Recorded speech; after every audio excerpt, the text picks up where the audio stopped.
எந்த தெய்வத்துக்கும் இல்லாத ஒரு வழிபாடு ஐயப்பனுக்கு இருக்கு. அதுதான் இருமுடி வழிபாடு.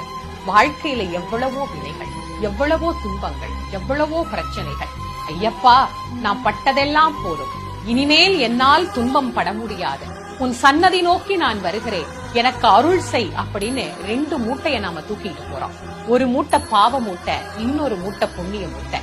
இந்த 2 மூட்டையும் போகும்போது நம்ம கூட தான் வரும். ஆனா ஐயனை பார்த்த பிறகு அந்த 2 மூட்டையும் திரும்பவே திரும்பாது. என்ன சொல்றார் ஐயப்பன்?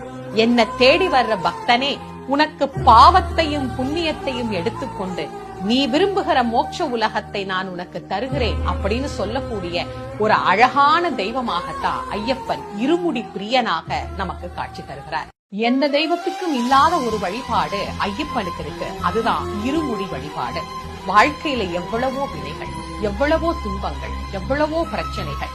ஐயப்பா, நான் பட்டதெல்லாம் போதும், இனிமேல் என்னால் துன்பம் பட முடியாது, உன் சன்னதி நோக்கி நான் வருகிறேன், எனக்கு அருள் செய் அப்படின்னு 2 மூட்டைய நாம தூக்கிட்டு போறோம். ஒரு மூட்டை பாவ மூட்டை, இன்னொரு மூட்டை புண்ணிய மூட்டை. இந்த 2 மூட்டையும் போகும்போது நம்ம கூட தான் வரும். ஆனா ஐயனை பார்த்த பிறகு அந்த 2 மூட்டையும் திரும்பவே திரும்பாது. என்ன சொல்றார் ஐயப்பன்?